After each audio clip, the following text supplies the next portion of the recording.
What's up, guys? This is Embert. I'm Steven. And we're here to talk about one of the most daunting things that people experience when they're trying to buy a home. Yes, for me, when I purchased my first home, it was so scary. I've basically stay online for 8 hours a day trying to research the whole freaking process. Right? So starting is usually the hardest part of buying a home. But of course, there's so much resource. There's a lot of resources out there. So let's just use those resources. But today we're going to try to eliminate all of the fear and just give you information that you need to make it better. And what we're going to do in this video is break it down into 3 simple things that you want to start with when you first start looking for a home. So the first thing you want to do is you want to know, like, what can you actually afford? And what that gets to is your mortgage payment. How much can you actually pay for your housing costs? Yes, I mean, when I started the process, I wasn't sure, all right? So Embert actually gave me the formula with the mortgage planning, thinking through, like, what was our income in terms of me and my wife, what are we bringing in, and what were our bills? So Embert, you want to break down that cost a little bit? Yeah, so a lot of people will have different percentages. I know NerdWallet out there uses 36% of your gross income is what you should spend on your mortgage payment. I'm a little more conservative by nature, so I advise people to only spend a maximum of 30% of their gross income on their mortgage payment. And what he means by that is basically you don't want to be mortgage broke. Yeah. You don't want to spend all your income on your mortgage and you can't go on vacations, right?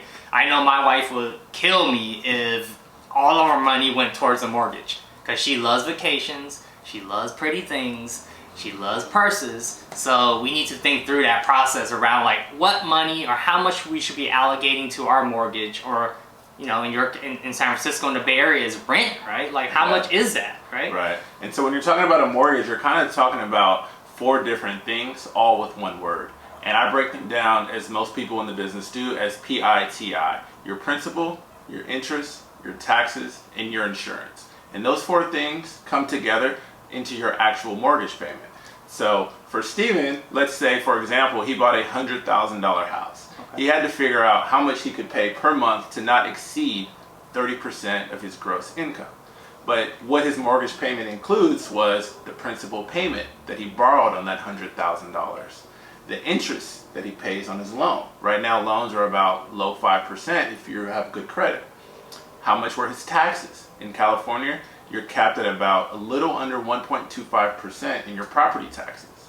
And as far as insurance goes, I know I pay about $83 per month to my mortgage payment.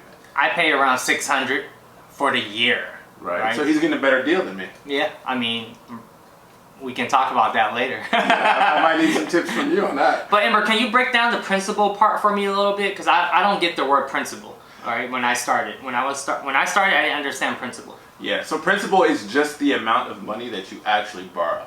So for that $100,000 example, if you only borrowed 80% of that $100,000, what's the $80,000?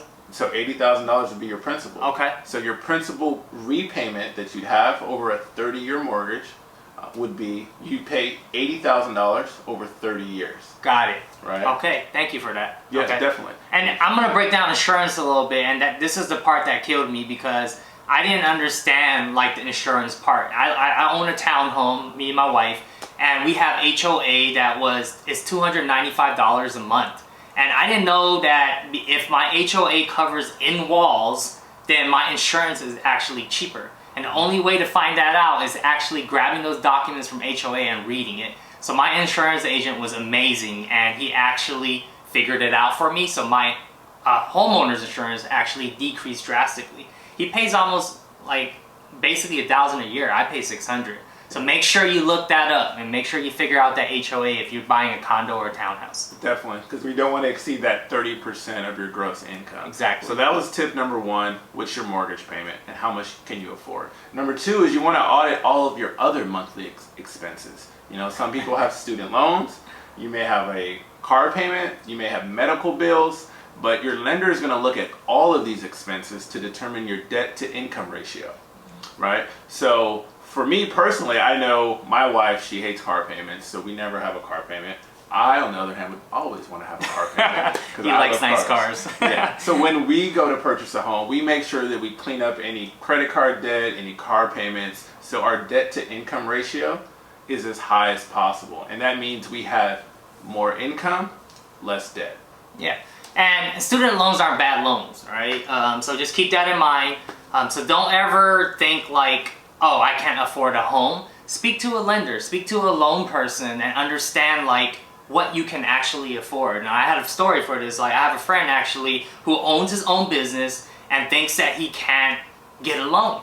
Actually, we met a mortgage broker that actually focus on individuals who work on loans for business owners. Right. So I have yet to speak to him about it, but I will, so that he can actually live his dream, man, and like live out this dream around like getting a home and owning it and starting a family. So right, and this is what we're aiming to do. We want people to share what they think they can't do, their fears, and we can hopefully alleviate those fears with actual data and information to help them achieve their goal. Data, data, data. Right. So that was tip number 2, audit your other monthly expenses. And tip number 3 is down to the nitty gritty, right? How much can you actually put as a down payment, right? So that's the actual dollar amount of what you want to put down. You can put down as little as 3.5% on a home, or as much as 20% is traditionally what is thought of as a down payment. A lot of people think you have to put 20% down. You don't. But in today's market with our lending standards, you can get a 30-year fixed mortgage in the low 5% range with putting only 5 to 10% down. Yeah, and I'm actually really jealous about a friend who actually put down 10% and he didn't have to pay mortgage insurance. Right. It was out there. He found a lender that said, hey, your credit was good enough. Go ahead and put 10% down. Right. Hey, why not? Put 10% down, don't have to pay insurance. I wish I had that loan. And that makes a big difference, because as we're all doing, we're saving money that we make every month, and we save it for a rainy day, but hey, we're also saving for our down payment. And we want to know how much exactly can we put down on a home. And if you can only put 10% down, that allows you to maybe take that extra vacation. Maybe that allows you to buy your wife that one gift you want to give her for Valentine's Day. Hopefully it's a purse. So, I mean, those are our 3 points. Mortgage planning, auditing other monthly expenses, and then our down payment, okay? So if you want to hear a little bit more around the nitty gritty, so just comment below and let us know. I'm very frugal. I will break everything down to the T. I have a spreadsheet by year, by month, by year, for the next 4 years, so that me and my wife can set up our son for the future. So if you want to hear more, comment down below. But otherwise, we're out. Peace.